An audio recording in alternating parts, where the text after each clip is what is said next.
And thank you for coming. We want to hear from you. Yeah, so no pressure there then. So we'll run for about an hour, will we, Joni, with Q&As at the end? Yes, yes. So whenever, yes, people are going to want to ask you questions, definitely. So whenever you feel it's time to open up the floor for questions, you go for it, okay? Yeah. I would really agree, Joni. I think Vedic astrology is more predictive in terms of events. And actually, probably if I had my time over and had been more aware of Vedic astrology, that would have been the route I'd have taken. But because I'm so embedded now in Western astrology, spent so long at it, it would be, I think at this stage, quite hard to change and specialize in that. But anyway, there we go. But I think this is an incredibly intense and pivotal year. I think we're absolutely in the cauldron of change. So this is where we've really got to be masters of our energy as we move through this. Because I've literally just finished filming the update for the first half of July, but I also actually started to talk about the triple Mars-Uranus North Node conjunction at the end of the month, because it's, we're already starting to feel it now. I actually credited you in the video because I thought your uncovering of the contested election in Kansas was riveting. Riveting. So I credited you in my video and referred to that. But I think it's going to start getting very wild in the 3D world from this point on. The energy is incredibly intense. We're going to have, we start July with Mars energizing that Eris-Pluto square. So that's all about power battles, might makes right, individual versus the state. We then go into the second exact Pluto return for the US on the 12th of July, with a third one coming up in December. So any other smaller transits are going to feed into that bigger picture, really. And then we've got the closest supermoon of the year at on the 13th at 21:21 of Capricorn, which of course is less than half a degree away from the Saturn-Pluto conjunction that happened in January, 12th of January 2020, which kicked off the whole pandemic. So we've also there got, in that full moon, got a moon reasonably close to Pluto. So, what is that about? Is that an attempted repeat of what happened in January 2020 and all that unfolded? Is it an exposure of that because the moon is so bright and so close to supermoon of the year? Is it an ending of that? Is it because it's a moon-Pluto conjunction? Definitely the feelings will be very high. Is it the government power over the people, or the power of the people coming to the fore? And that's going to be really interesting to watch, because with the Mars-Uranus North Node triple conjunction tracking towards us already, which is extremely rebellious and revolutionary, it's going to be super interesting to see what unfolds in July. And whatever kicks off in July, if we think of triple conjunction being so rare at 18 of Taurus, that is going to give us a glimpse of what happens at the final exact by degree Saturn-Uranus square in October at 18 degrees of Aquarius Taurus. Mm-hmm. And that, I think, is a massive month, October, massive month. I think big peak times are now July, August, with that supermoon, and also in Capricorn, it's all about power. The whole thing's about power, isn't it? And do we give away our power externally to institutions and people, and then we're in the victim mode, or do we, for maybe the first time, say, no, I take my power back, I stand in my sovereignty, peacefully, calmly, but this is too important. I'm now going to learn my mastery of I have power as an individual. And we can do that energetically, with frequency. So I see this as absolutely massive. So on the 3D stage, I just think it's going to get wild. And my personal view is I switched the news off in March 2020. And I haven't listened, I'm going to say I haven't listened to a moment of it since. When I have to pay for petrol, my local garage, they often have the radio on. I think, I used to listen to that stuff. How did I ever listen to that. It's just like another world, and it is another world. It is another reality. So switched off the news and really plunged into, okay, how do we make a difference? How do we change things in our world? And one thing that other people can't change is your frequency, is your consciousness.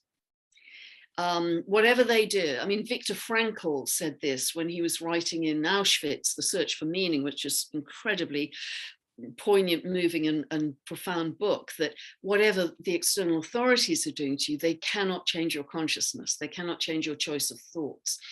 And for me, we've got to get way, way, way better at choosing our thoughts, because we kind of rumble jumble through our days and external bits of information come in at us and we react positively, negatively. We kind of rumble through our days, and apparently 95% of our thoughts are exactly the same as our thoughts yesterday, and 95% of our thoughts tomorrow are the same as, we're like hamsters in a wheel.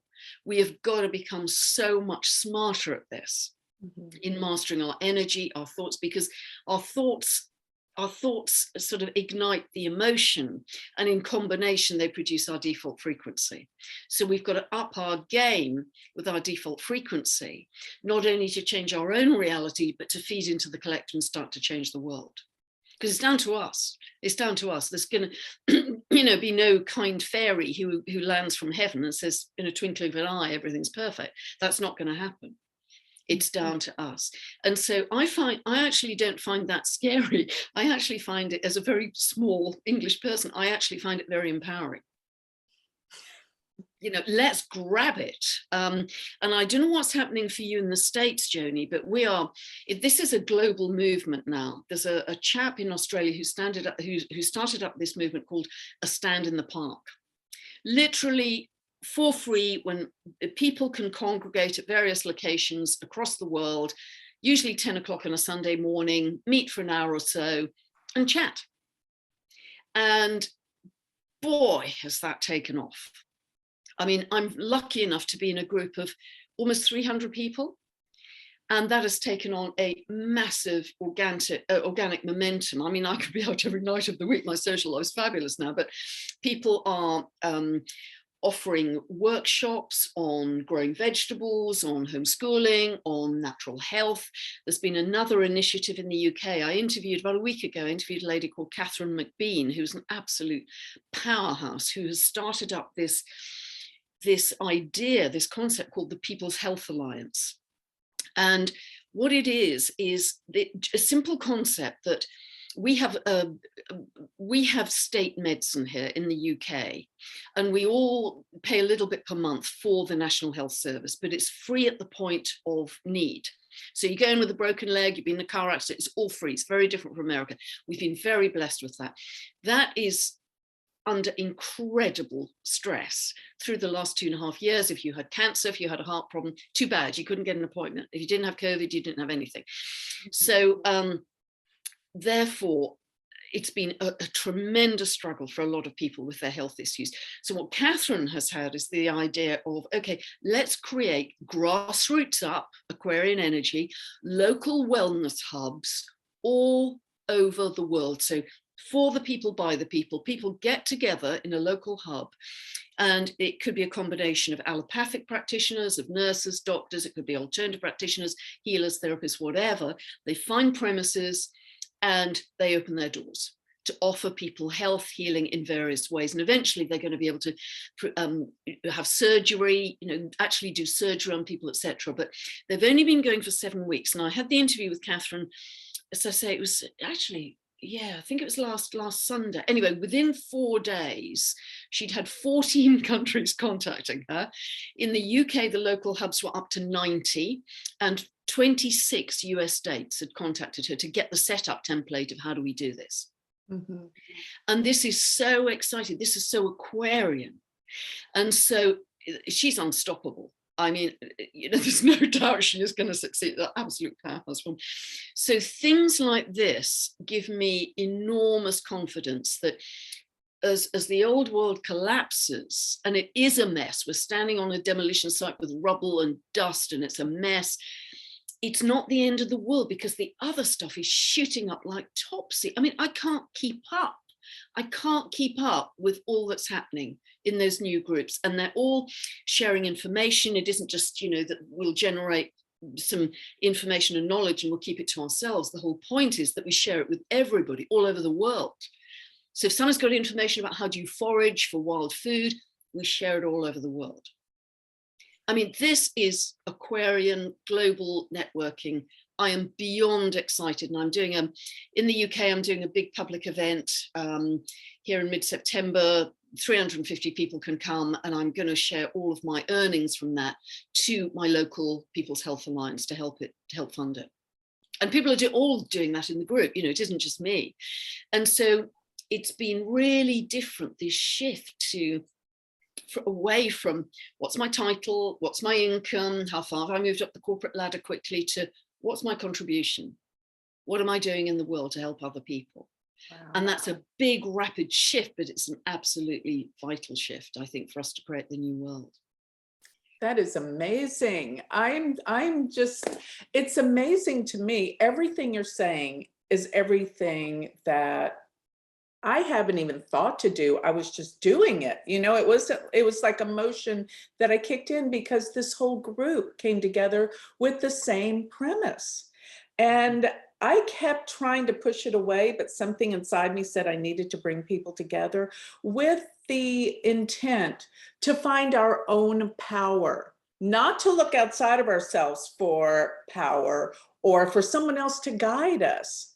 There's no such thing as a savior out there that's going to help guide us. We have to find ourself and change within ourselves, but most of all, our own guidance within ourselves. That's the key right now. And you know, it's so funny, Pam, this is kind of silly, but my son was in town last weekend and he always gets me to watch the craziest things on HBO or Netflix for entertainment. And it's always about a cult. You know, one time it was about Bhagwan Rajneesh's cult in Oregon, but this one, I don't know if anybody's seen it here, but I won't spend a lot of time on it, but it was crazy. It was called The Way Down.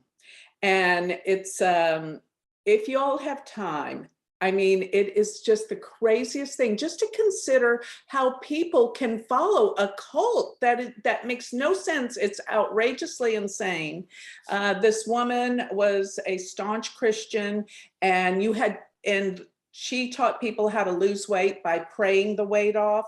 And she had this huge following, and it was totally insane. But I won't tell you guys what happened in the end. It is shocking. It's on HBO, The Way Down. But my whole point of bringing that into this is that people are always looking outside of themselves for someone else to lead them and guide them. And now's the time, the Aquarian age, that we need to find within ourselves our own guidance and quit all this following others. We have the power within us that is always speaking the truth. We've got to learn to trust it, and coming together to empower ourselves to realize this is the truth is what we're here to do. So I'm sorry for interrupting you for so long, Pam, but no. I love what you're saying. It's everything I believe, but yes, tell me more. Absolutely. And you know, I'm sure this is very all obvious to you, Joni, but I think that triple conjunction, Mars, Uranus, North Node, we are going to see massive truth coming out. Absolutely. Awakening, you know, revelations, disclosures, which are going to be shocking, Uranus, but it is going to create a lot of awakening. It's going to create a lot of instability, and it's going to rattle people's security and their worldview. Mm-hmm. So I think big revelations are going to come out. So I see this as that we're entering now energetically as one of the major peaks of the year, but it's also the setup for what we're going into in the autumn. And I really see September, October, November, December as the crescendo. I really see it as the crescendo, as we're heading towards those last few months. I mean, October, where do we begin with October? Because we're going to have this last exact square between Saturn and Uranus, which is about the past, the future. Government control, rules and regulations for your safety. Uranus, not going to do that. I'm a maverick, I'm free, I'm sovereign. And so I'm also a galactic being, by the way. That's very much Uranus. And it's also about centralized power versus decentralized, which we're seeing with these local groups now. So I think there's an awful lot in that. I think we could see a lot of stock market turbulence then, financial turbulence, big time in October. But also we've got Saturn stationing in that month. We've got Pluto stationing. It's just a gift that gives on giving, really, October. And then as we get into November, we've got a total lunar eclipse conjunct Uranus on the day of the 8th November midterm elections. So depending on what comes out in July, August, and your brilliant discovery of the contested election in Kansas, I mean, I just thought, wow. Whatever comes out then is somehow going to resurge if it hasn't been totally resolved in November. And if we look at that US Pluto return, as we know, it's all about who is the US in their values, in their economy, in their economic status, in their politics, in their constitution, in their geography. I picked up today that Texas is talking about possible secession from the Union, discussing, I don't know if that's possible legally or constitutionally. So what makes up the US? And if the government has any question mark around its legitimacy, what does that mean for the legitimacy of other governments across the world? Whatever is happening in the US is going to just absolutely ricochet across the rest of the world. So I see this as a massive concertina crescendo of events, and it's going to unfold just at such speed. So if you're focused on the 3D world, you're going to get very buffeted about. So don't focus on that. Come inside, drop into the breath. Sit hugging a tree, hug your dog, hug your child, hug anything that you love. Just simple. I've had some very big and extensive challenges in my life, and my solution has always been the simple. What is simple? What is free? What's accessible for everybody, so they don't have to do a course, read a book. It just simple stuff like the breath. And so if we can turn our focus inwards and really think, right, I've been given the biggest opportunity, not just of this lifetime, but of many lifetimes, to upgrade massively. I'm not going to make a pig's ear of it this time. I am going to be magnificent in this upgrade, because I owe that to myself and to the collective. Yes. When we realize who we really are, that's when the power sets in, because, we are all gods. We are all connected to that divine spark of God, and everyone is part of that. That is so empowering to realize. I'll never forget this book back in the 70s that I read, or maybe it was the 70s. And it's 3 Magic Words. Did you ever read that book? No. It was by U.S. Anderson. And it was essentially so sacrilegious to say back then, but the 3 magic words are, I am God. And, but you know what I mean by that. I'm not saying we're, all powerful. We're all the same, because we're all part of that. As all the great gurus always say, we're a wave upon the ocean of humanity. We're all connected to that oneness.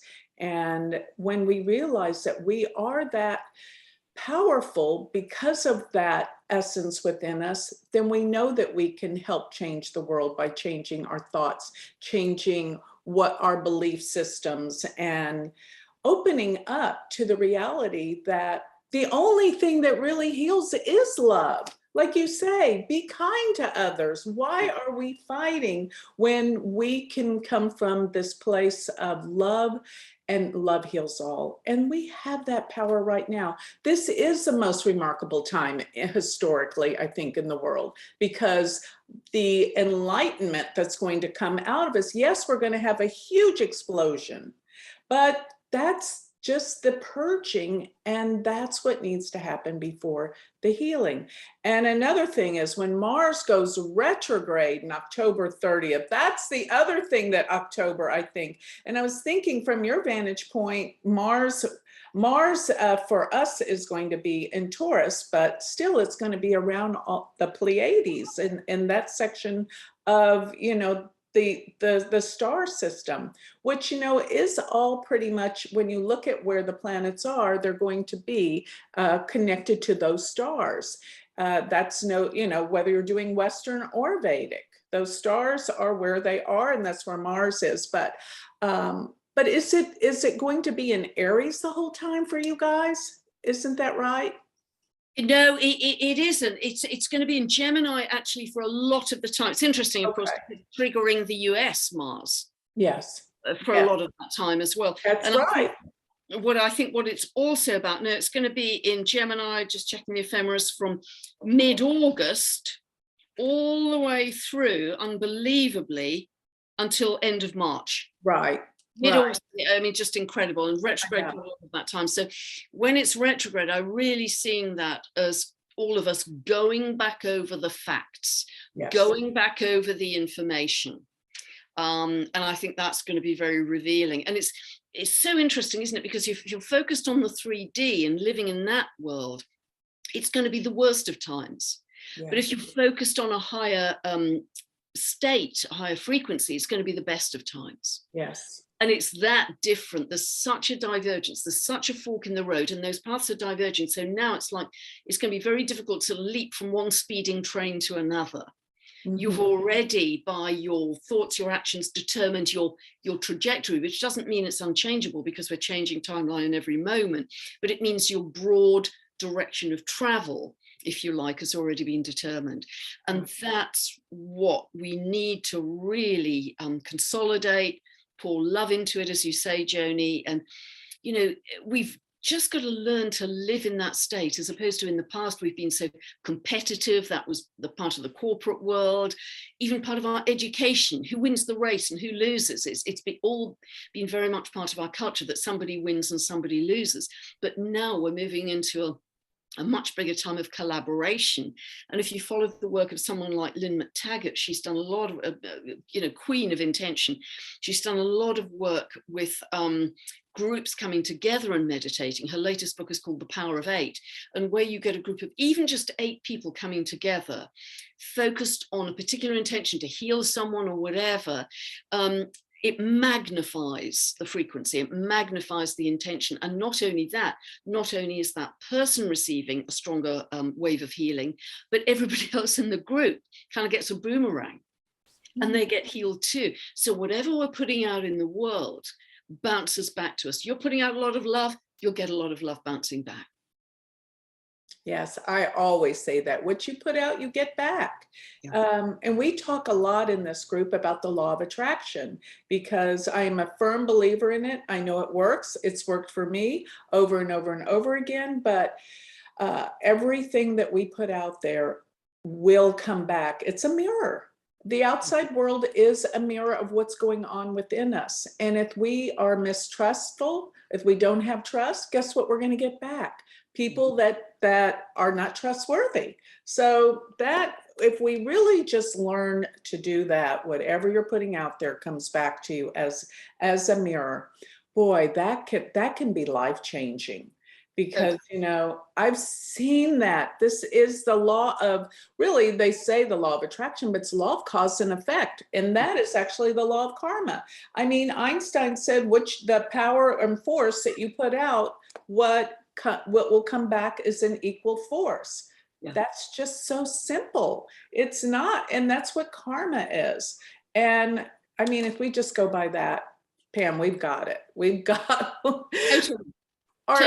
really simple. You know, if we look outside to the 3D world, it is immensely overwhelmingly complex. We can't solve all the problems of war, disease, death, corruption. Where do we begin? But if we look inside and just focus on our breath and our frequency, it's really simple. I know. Life becomes very, very simple. And I'm a simple being. You know, I often say I'm just a bumpkin. I walk my neighbor's dog every morning. I throw sticks in the stream for him, like when I was 5 years old, and I can have the joy of a child. And then I come from work. And that's my day, you know, and I live in a lovely place and 150 square miles of forest. That isn't all I own, I understand, but you know, it's a beautiful area. And that's my day. So it's very simple. I haven't even been to my local town a mile away for the last 2.5 years. I get organic food delivered and I live in a bubble, but I connect with a lot of like-minded people.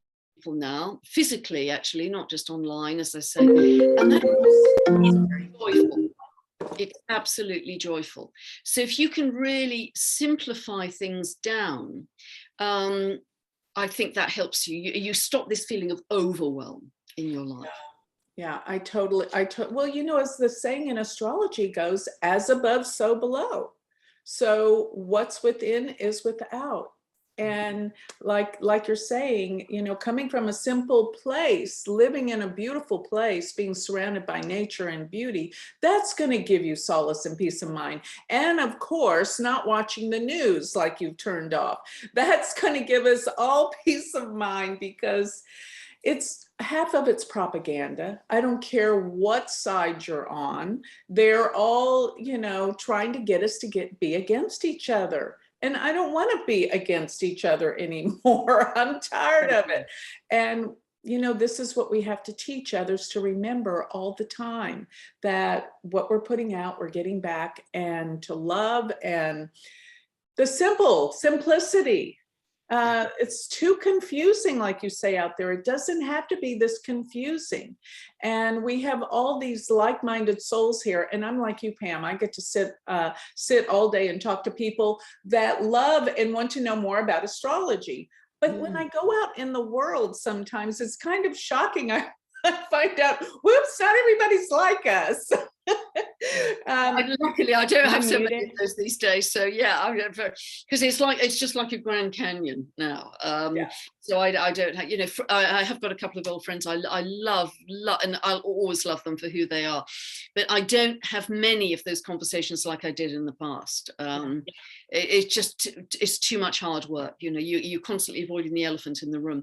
But I don't know how you feel, Joni, but I have some hope for next spring, next March, April, because in Western astrology, Saturn moved into Aquarius on March 22nd. Saturn, as we know, is limitation. Aquarius is the sign of freedom.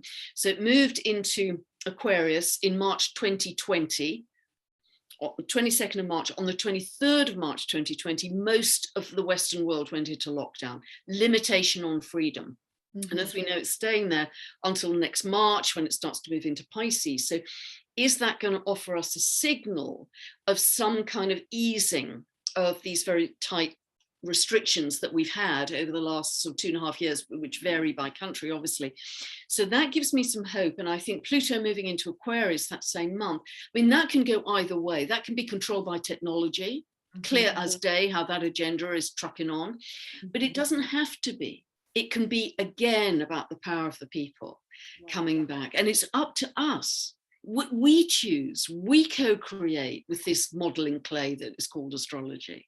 Yeah. You know, we're not dictating.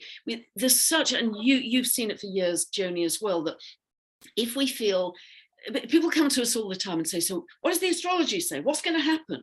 But if we think astrology is 100% of the picture, that is, again, it's victim mode, because the planets are fated and we've got to submit to whatever they dish out. But we've got to say, no, they are just our modeling clay. We choose what we're going to shape with the modeling clay. Exactly. And you know, me coming as a Vedic astrologer, they're so fatalistic. And so I'm kind of in the middle here. I'm bringing Western thought with Vedic astrology, because I do firmly believe that we can choose. Yes, there's a positive and there's a negative vibration of these planets, but we ultimately have the choice. And, you know, Edgar Cayce, one of my favorites, he said astrology is definitely true and valid, but there is nothing more powerful than the will of man. Absolutely. 100%. And so do a lot of the yogis say that there's nothing. I mean, Paramahansa Yogananda and his guru, Swami Sayurteswar, who was a Vedic astrologer, said there is nothing more powerful than the will of man. And so that's what I always tell people. Yes, it can go this way, and probably it will, because the planets in Vedic astrology are called grahas. They grasp and take hold of you. That's what it means. So it takes a lot of strength of character and willpower to force yourself to go the different route than your tendency is, because the planet's the tendency. but we have to see beyond that and change our behaviors to heal that problem that originated maybe from the planet. So it can be very fatalistic, but I definitely believe we have free will. And that is one of the reasons why, and people think it's a cop-out, why our predictions may not always be 100% accurate. A good astrologer will be 75% accurate because of the 25% of free will that we can and should choose differently when we see something difficult, and we can alter the future. Otherwise, we just be puppets playing out a script in a play, and that's meaningless. This is, yeah, this is all about us healing our lives and the world together. And that's what astrology is, to help see the weather forecast. If it's going to be this way, how can I adjust or change because of what the trends are going to be from the planets? So you and I believe exactly the same way. But, you know, some people think, oh, it's in the stars, it's going to happen, period. There's no choice. And, you know, different people have their opinions, but you know, I'm here to help people change. I think a birth chart is a sum accumulation of everything we've been in all of our lifetimes together. And when you see that there's something that you don't like, that's the healing. That's where you got to change it. And only, you know, through astrology, we can see these things that need to be changed and not be unconscious and unaware of what we're doing on our behavior. And that's what this whole group is about, to bring light and conscious awareness to our lives as to what we're doing, and most of all, how we can change and what we can do. So absolutely, it's interesting. My very first reading, which ignited this lifelong journey, was when I was 21. I just left England, emigrated to Canada. That first week must have been mega in personal growth, because I joined a yoga class.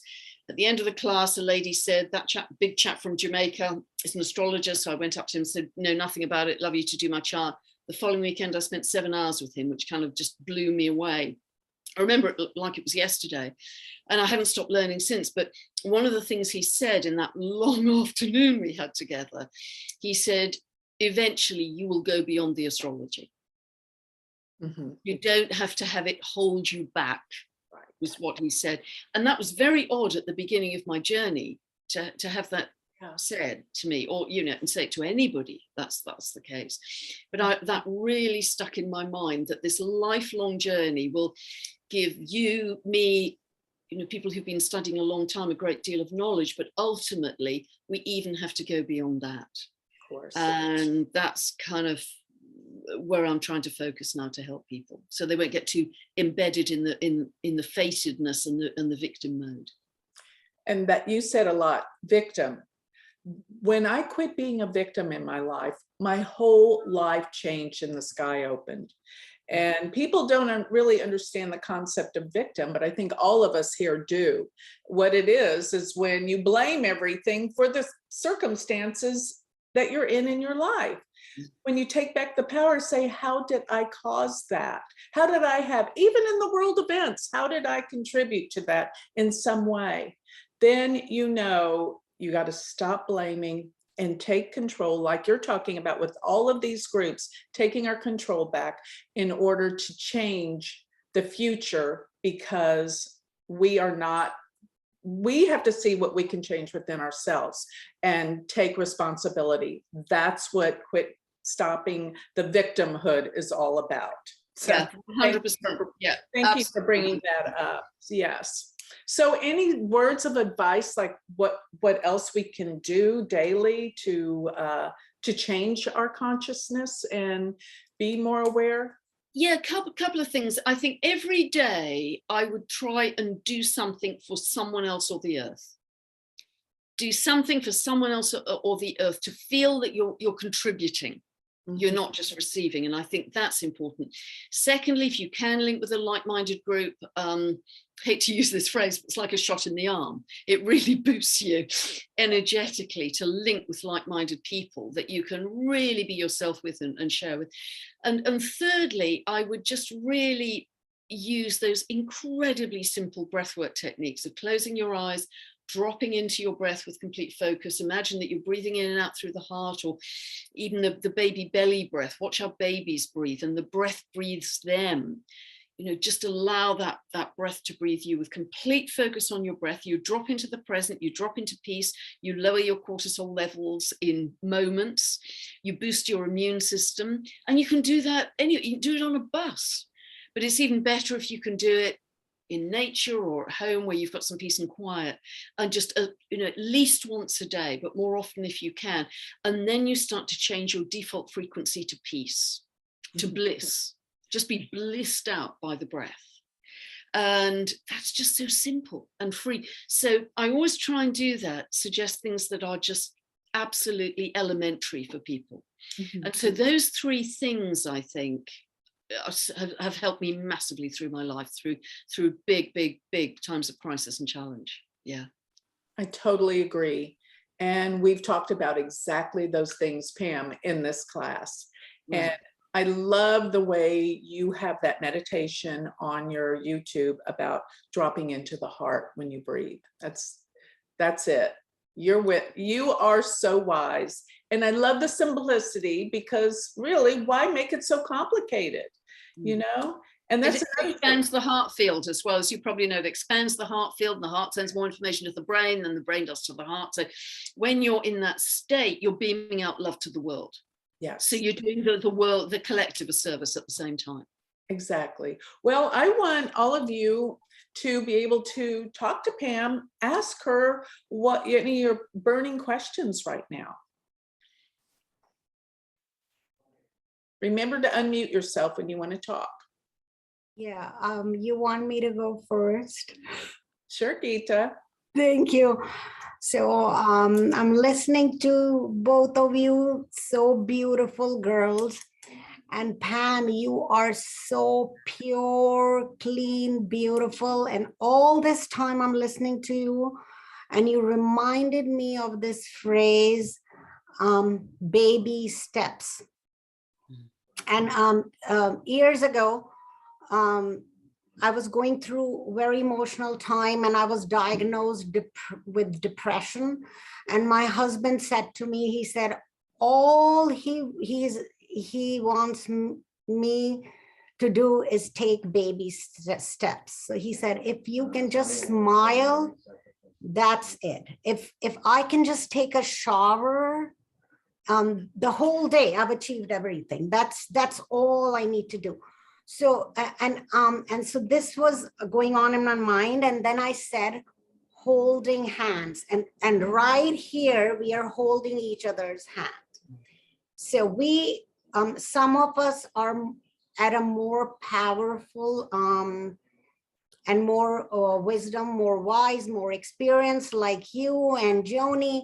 And some of us are trying to reach there. And the reason I think Joni started this, and the reason you're here with us today, is because some of us who are on the margin, you're holding us tight, and you're saying, we are not going to let you go.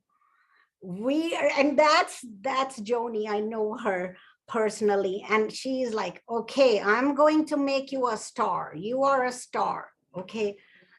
So this is so beautiful. And one more thing that struck me when you started talking about Pluto and Moon coming together. And I was thinking Pluto means surrender. And so surrender to your essence. If we can just surrender to who we are and let go of the ego. So let go of all the past, all the ego, and just be. And then later you ended up describing how you live your life. And that is baby steps. That is a surrendered life, and a surrendered living is an enlightened living. It's not supposed to be complicated. It's supposed to be simplified. Everything's simplified. And so one more thing that just came to me 2 days ago. I was talking to my niece, and in the conversation, we're talking about her chart. And this is what I realized, that, you know, I ended up saying to her that Saturn came after 29 years to his own house, okay, to his own home to implement things. And he gave us all this time, but now he crossed over, he went into Aquarius, and now he's coming back. This is the final 6 months. This is the final 6 months. So if people who can cross over will be totally lifted, because look at all of us. We are here because we are in high vibrations. We are already in positive frame of mind, and we have people amongst us who like Joni started the whole thing because she wants to uplift people. So it's happening. We just we have to just let go of the ego and you know, come into total power. Yeah, I would agree massively, and it absolutely, as you're saying, it isn't any sense of ego here at all. We're leaving all that Capricorn status inequality behind, and it's just your individual unique essence is probably going to be expressed more strongly, but as a contribution to the group. So the group isn't going to be homogeneous in that sense. We're not talking about communism here. We're talking about a whole series of skills and gifts and knowledge coming together to make a rich tapestry of, okay, we're now creating new earth right now, today. That's what we're doing right now. And I'm in a group that's doing that right now. Yes, and there'll be more groups and more ideas, and once one person does it, that's also like very addictive. You see, and I know that service, selfless service, there's nothing more healing than selfless service, because that's how I came out of my depression years ago. Is I started serving and connecting with people. There are people, we think we are unfortunate, but well, there are people who are worse, in worse state. And once we connect person to person and help somebody, and that becomes addictive. And I also liked what you said, is just give, because few years ago, I realized that giving is the biggest receiving. There, nothing can make nothing is more fulfilling than just giving to the and helping the right person out. Yeah, I totally, and yeah, I really echo that, Geeta, that helping other people takes you out of your depression, because you're moving into that service to self. How can I help you? Reminds you that you are probably way better off than many people, but just the joy you get, the uplift you get of helping other people actually lifts you, because we're all connected. We are all because you know, we are the imprint, we are the divine spark. That is the true essence, is we are a photocopy of what we call God. So it's just that we are not connecting. And you know, to connect, it's only 2 steps: let go of the ego and give. Totally agree, Geeta. In the mindset of giving, what happens is we forget about ourselves automatically, because we are focusing on giving, and that just it's beautiful. Thank you so much. Thank you for coming and talking to us. Oh my God, I feel I hope you can come again. No, it's been a real pleasure, real joy. We're all here to help each other at the moment, Geeta, even more than ever. So bless you. Thank you. Thank you. I have a question. First of all, thank you so much. Just the inspiration and resonating, you know, we're all out on our own. And when we come together in community and remind ourselves our mission here, it's so helpful, especially getting bounced around with all this energy. But I'd love to hear more about your thoughts about this Pluto return for the US and ways of us navigating that personally, with sort of the polarity that's happening here in this country, and the division, and some of your thoughts and ideas about it. Personally, I have an ascendant in Capricorn, so in Western astrology, so I'm also fascinated about that. And what degree is it? Sorry, I don't know your name. I'm Deborah, and Deborah. Deborah. I don't have it in front of me, but I think it's at the end. Okay, so that's going to be very interesting for you, isn't it? Well, it sure has been. You know, you're going to be stepping into your power with that. Pluto is all about empowerment, particularly when it transits your ascendant, which is obviously once in a lifetime. So although it can be slightly stressy on the way into that with power struggles with people, nevertheless, it's the link to the myth of Persephone, who, you know, was kidnapped and taken down to Hades and crossed the Styx, STYX, and it was all dark and scary, but she comes up to the light, stronger, wiser, and steps into her power. So it's all about stepping into empowerment for you. So that's very, very positive. In the States, I think it's possibly more polarized than anywhere for some very obvious reasons, but ultimately we're all going to get to unity consciousness. And so I think it comes back again to those simple principles I've talked about, and loving everybody for who they are, even if they've made separate choices. Because it's almost like you can imagine we're at an airport and some people have taken the fast escalator and other people are on the slow escalator, but we're all eventually going to get on that same plane.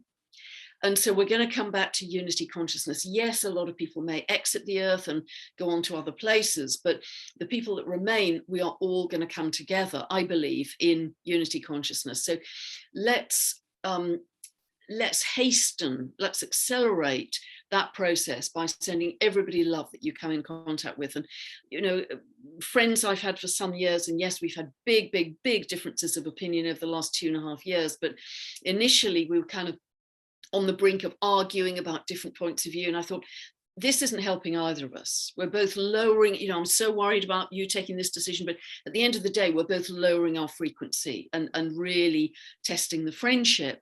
And at the end of the day, I love you for who you are. And so whether it's an individual friendship or whether it's on the bigger stage, just love those people for who they are, because in loving them, you may help them to get to a higher state of being, which may bring them closer to you.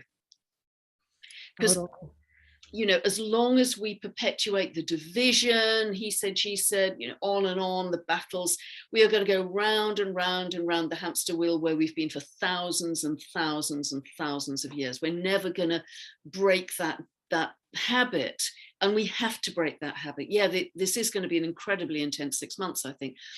And the way we can get beyond it is using these simple techniques and just staying in love. You know, if that's the only thing you do, that will be taking you a long way and the other person along, because energy is infectious. People catch it like they catch a cold. So they will be picking up on your state of being. Even if you're silent, they're picking up. You're infecting them with your state, your higher state of being. So I think it was Gandhi said, be the change you want to see in the world. So that's really what I've come back to. Don't battle, because if you battle, you're energizing what you don't want. You're feeding, in a quantum sense, what you don't, or you're strengthening what you don't want. So rise above that and say, no, I'm going to just keep going in this state of love. And eventually other people are going to catch up to me. And I don't think I'm on the highest timeline by a mile. There are people way ahead of me, but I'm doing the best I can with my particular contract. And that's okay for me now, but hopefully I'm helping other people along the way. And there's going to come a time very, very soon where we who have more knowledge through astrology or understanding are going to be reaching our hand down to say, let me help you up.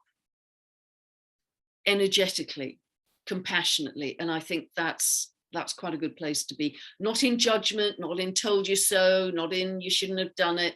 I'm reaching a hand down to help you up, because we're all humans at the end of the day. Beautiful. Thank you. United we stand, divided we fall. Yeah, yeah. And if we can all remember that, we will stand together. Yeah, that's my feeling. We've got to come, you know, as long as we perpetuate this division and polarity, we're not going to get anywhere. We're just round and round and round the hamster wheel. Great message. Thank you. Bless you, Deborah. Thank you. I have a question for you. When, or as you're ascending to the state you are in now, was there anything you had to give up? Anything that challenged you in particular that you had to just cast aside?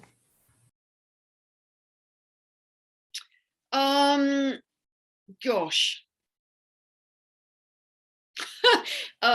Well, I've changed my life quite dramatically over the last couple of decades. I mean, really dramatically. You know, left a marriage, etc., left a group of friends, etc. So there was that. I think when I find challenges now, I do what I've just said really and try and send them love to transmute them. For instance, I live in a little tiny rural hamlet of about 20 houses. I have a particularly challenging neighbour who, despite me walking her dog every day, giving her lifts, picking up shopping, gives me a very hard time about who I am, what I believe. I mean, she really, really takes that to extremes. And that was very challenging. And the way I handled it in terms of letting things go, because I used to go out in the forest doing Ho'oponopono with steam coming out of my ears. And I thought, this isn't, this isn't working. So what I let go, I guess, in that situation was any sense of my own ego. And again, just sent her love and compassion because I knew that her behavior was being driven by fear.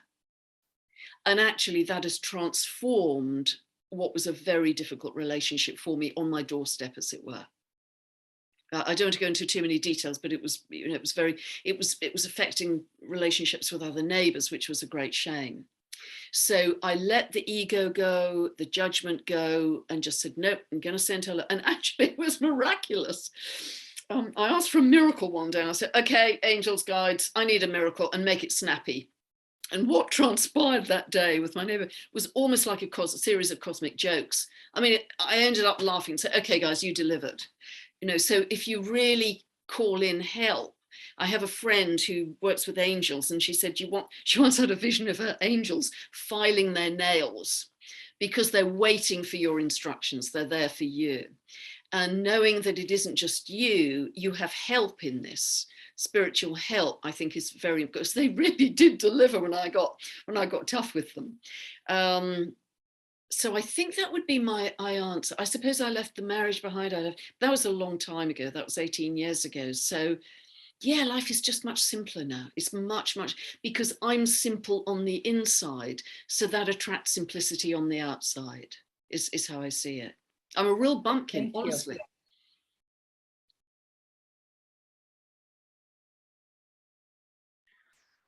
Pam, this just came to me. You are a powerhouse of baby steps. Pure baby steps. Perfectly picture perfect. That's who you are. Okay. It cannot get better. Thank you. That's a gift. Bless you. Bless you. We are all blessed. We are all blessed. Perfectly picture perfect. Hi, hey Pam, it's Monica Sheldon, and thank you for being here, and thank you for your expression of your gifts. A friend of mine turned me on to your YouTube many years ago, and I have been following you for years, and you were a lifesaver during COVID. Thank you for all of your YouTube lectures that I would deep dive into, and it would just help me realize this is all for purpose. Yeah. And so just thank you so much. Appreciate that you give of yourself freely to the world. Oh, thank you. That is beautiful. Thank you so much. I really appreciate that, Monica. And I think at this stage, it's so easy to get caught up in the darkness, but we have to see the darkness to get to the light. The analogy I often use is if you're putting in new kitchen cupboards, you can't put them in on top of your old ones. You've got to smash out the old kitchen cupboards and it's a mess and dust and rubble. So that's where we're at. We have to see the darkness. We have to see those corners with the spiders and the cockroaches.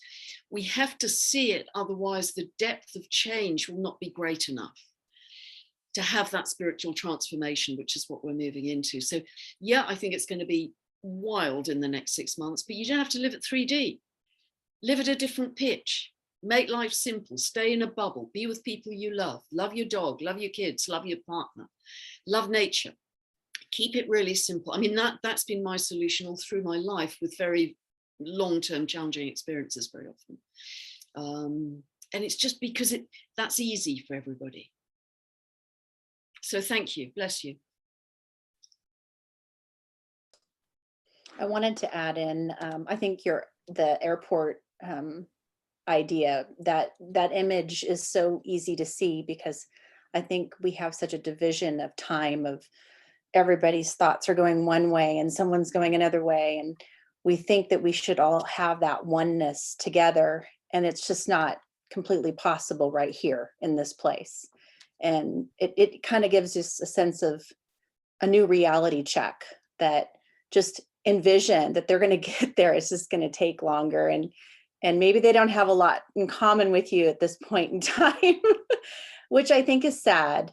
And that's probably something we all notice, is that the higher we raise our vibration, we disconnect from those around us because they don't want to be around that vibration. It doesn't make them feel comfortable with themselves. Yeah, totally. And all you can do is shine.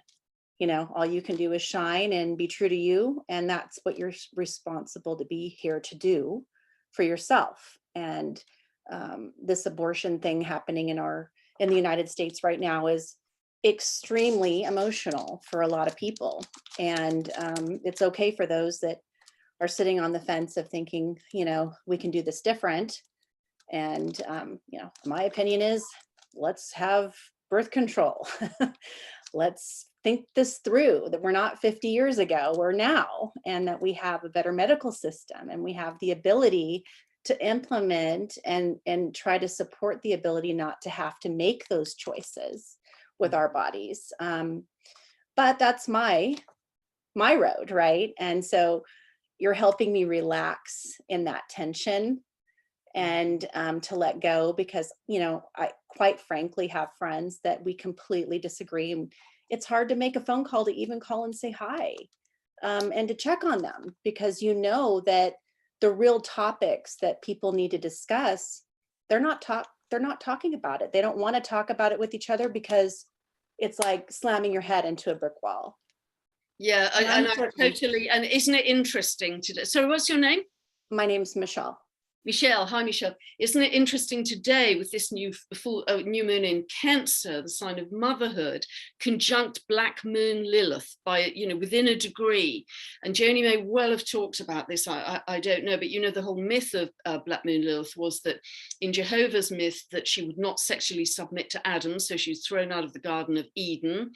And as punishment, she had to watch several hundred of her children being killed. And as revenge for that, she then attacked pregnant women and created miscarriages for them. I mean, it's a pretty grisly myth, to be honest, but it is spot on for this whole very high emotion, abortion versus non-abortion divide at the moment. And of course, the powers that be want to use any excuse to whip up divide. They want to divide politically, abortion, every which way they want divide.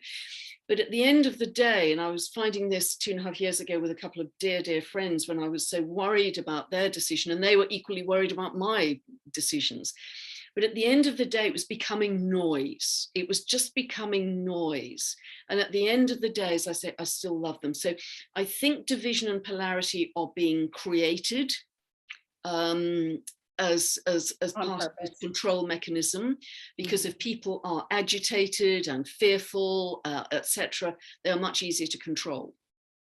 Yeah. And so recognize, once you step back and start to see, it's like being in an abusive relationship. Once you step back and see, oh, here we go, another big scary thing, another big scary thing, another big scary, copy and paste, another big scary thing, it becomes so transparent. I mean, I feel that so much with the news. There'll be another big scary thing, soon there'll be little green men arriving, and then another really big scary pandemic, another big, but it's just so hollow. And once we see that hollowness, then it's game over. Then it's game over. Well, and the projection and the repetition, like you say, of the astrology bringing about things in our experience, right? Yeah. So we're here to experience that repetition, to remind us of that dark truth that we've had in the past. And, man can't get it. They're just so they're not living in that higher truth, right?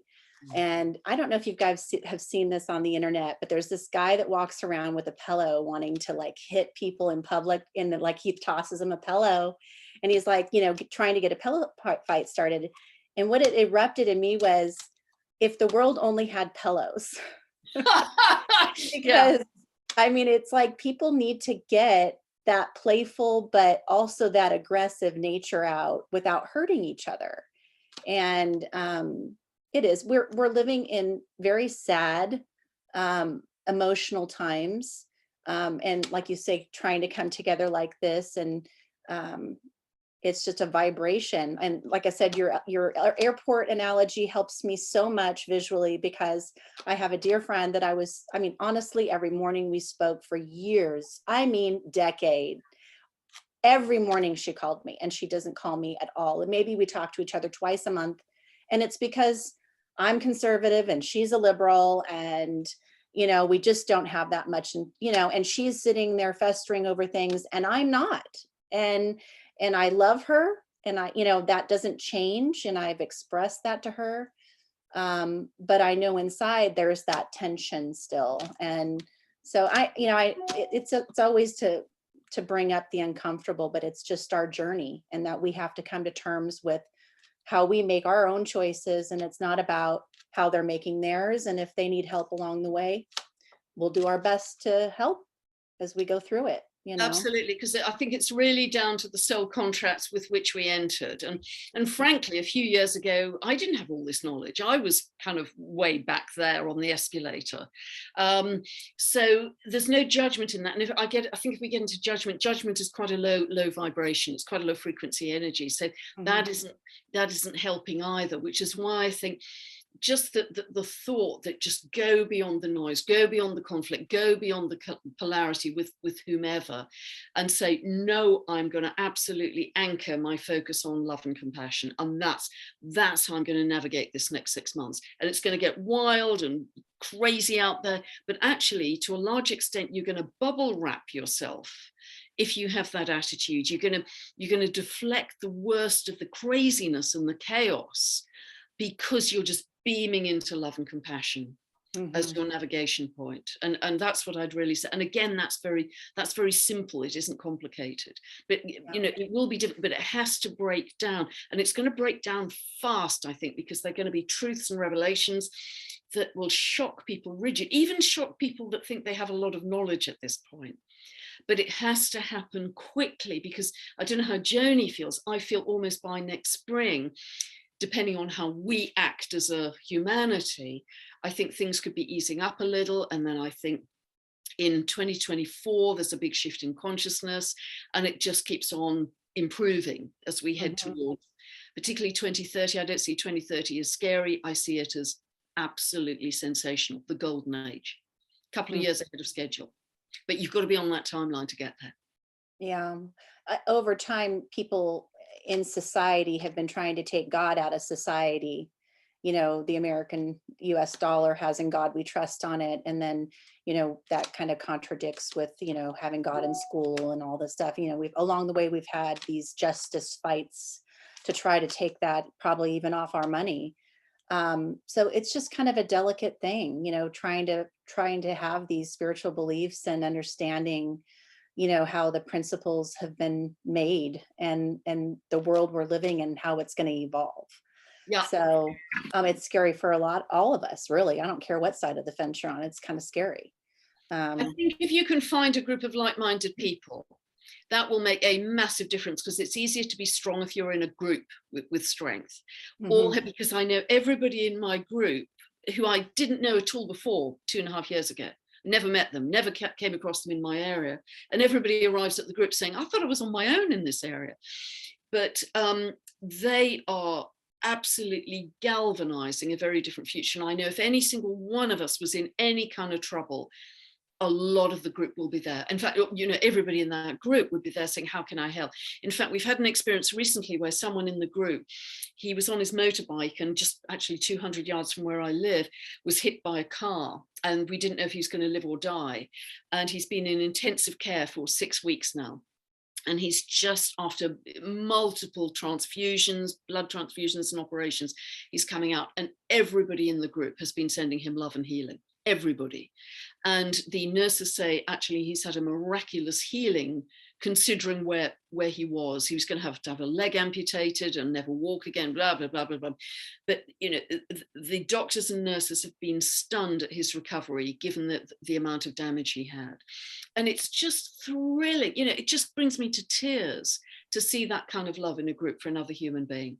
Yeah. And so this is where, you know, I'm lucky because I found a group that's very strong, but they're strong all over the world. Mm-hmm. You've just got to find your group that's right for you. And then you'll just be propelled along. And all we're focusing on is create. How can we make this world a better place? Don't look at the dark. We know the dark. We've done it to death. We know all about it. Don't rehash it. Just let's create a magnificent world that is way better than anything we've ever experienced. And we're all in that together. Yeah. Fake it till you make it. Yeah, absolutely. Absolutely. Right, Joni? Happening on the ground. I mean, it's another group just a short distance, maybe 20 miles away. They've actually, within a week, they set up a People's Health Alliance group.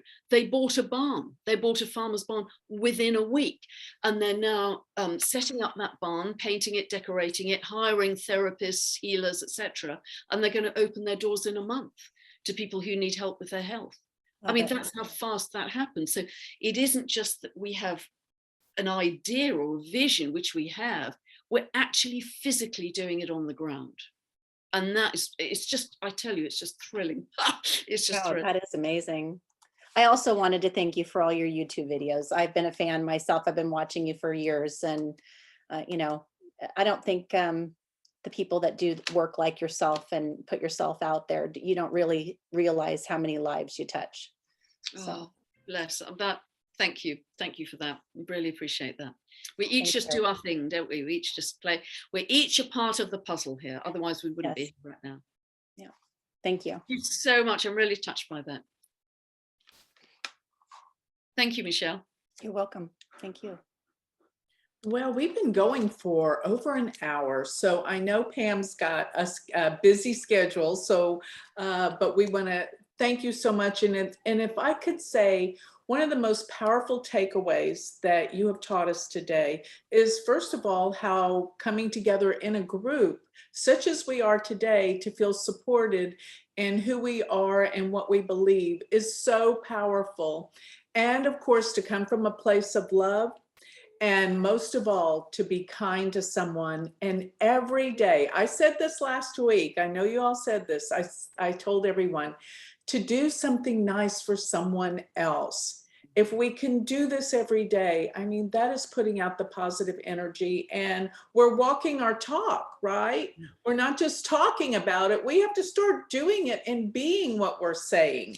That's the most important thing. So I think right now, all of the chaos, and by the way, Pam, yes, I think next spring things are going to change. I think particularly around May and June of next year, because for us, Jupiter's going to come together with Rahu, which is so expansive. Rahu is the north node of the moon, and that means future and change and expansion. And Jupiter's always opportunities. But I also feel like all of this chaos and the issues that are coming up, such as this abortion issue, all of these are catalysts for us to see. It's an opportunity for us to see ourselves better. And every time something's really, really difficult, that's an opportunity for us in terms of our spiritual growth. How are we going to take this as a catalyst for our spiritual growth, to see ourselves better and to change, and not succumb to arguing, or, you know, understand why people make decisions that they do.